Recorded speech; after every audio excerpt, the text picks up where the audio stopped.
सुल्तानुल आरिफीन हजरत बायजीद बुस्तामी रहमतुल्लाह अलैह के पास एक बंदा आया, अर्ज करने लगा कि हजरत यहाँ आपके बुस्तान शहर के बाहर कुछ लोग आए हैं, अपने आप को सूफी कहलाते हैं, फकीर कहलाते हैं, दुर्वेश कहलाते हैं, लेकिन वो कहते हैं नहन वसलना फला हाजत लना इला सौम वसला, हम वासिल हो गए हैं, हमें नमाज रोजे की जरूरत नहीं है।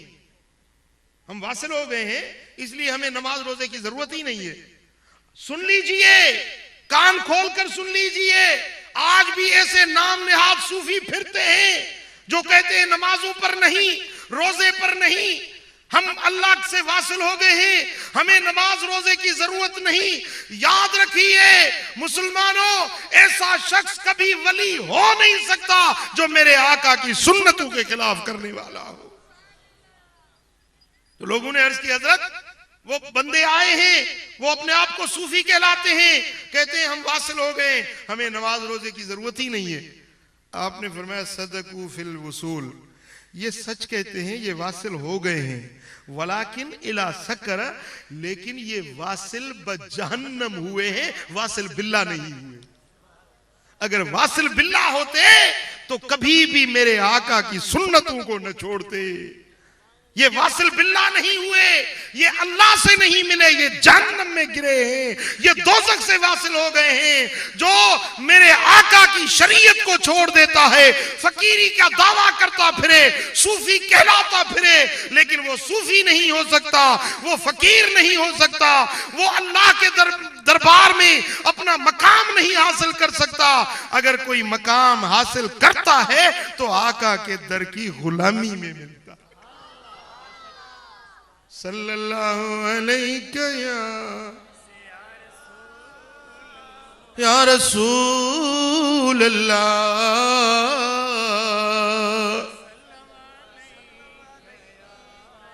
सुभान अल्लाह। हजरत पीराने पीर महबूब सुभानी, पीरों के पीर गौसे आजम दस्तगीर, एक मर्तबा अल्लाह की इबादत में मशगूल थे, अचानक ये से नूर चमका, नूर चमका, हर पासे हर तरफ उजाला ही उजाला हो गया। और उस नूर, उस चमक में एक आवाज सुनी, आवाज आई कि ए अब्दुल कादिर, तूने हमारी बड़ी इबादत की है, हमने तुझसे नमाजें माफ कर दी। ये नूरानियत चमक दमक हो रही थी और ये आवाज आई। तो आपने सोचा कि नमाज तो कभी मदीने वाले आका पर माफ नहीं हुई, नमाज तो करबला के शहीदों ने तलवारें तीर बरस रहे थे लेकिन उन पर नमाज माफ नहीं हुई, मुझ पर कैसे माफ हो गई? तो कहीं ये शैतान का धोखा तो नहीं है? आपने कहा ला हौल वला कुव्वत इल्ला बिल्लाह।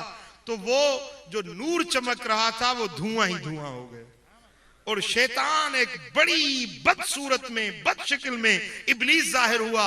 कहने लगा अब्दुल कादिर, तुझे तेरे इल्म ने बचा लिया, इस जगह पर मैंने 40 जो बड़े कमाल वाले वली थे उनको मैंने यहां पर भटका दिया था, वो नमाजें छोड़ गए, मैंने उनको यहां बहका दिया था, लेकिन तुझे तेरे इल्म ने बचा लिया कि तू बड़ा बाखबर है।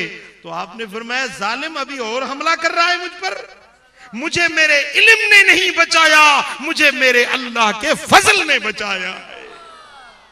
अब ये दूसरा हमला था उसके अंदर गुरूर पैदा करने का कि तू बड़ा आलिम है, इतना बड़ा आलिम है कि मेरे धोखे को समझ गया, उसके ऊपर ये दूसरा हमला कर रहा था। आपने फरमाया मुझे मेरे इल्म ने नहीं बचाया, मुझे मेरे रब की रहमत ने बचा दिया है। हाँ? देखिए ना, कुछ लोग तो ऐसे होते हैं झूठे मुद्दई जो कहते हैं हम फकीर हैं, फकीरी के फे का उन्हें पता नहीं होता है, वो तसव्वुफ की दावा करते हैं, तसव्वुफ के ते का नुक्ता नहीं जानते, वो झूठे होते हैं, बस ऐसे ही ढोंग रचा लेते हैं, अपने आप को सूफी दुर्वेश कहलाते हैं। और कुछ लोग ऐसे होते हैं जो बज़ाहिर फकीर होते हैं, वो जिक्र फिक्र भी करते हैं, वो अल्लाह की इबादत भी करते हैं, सूफियाए किराम के तरीके पर चलते चलते फिर इस तरह वो धोखे में आ जाते हैं।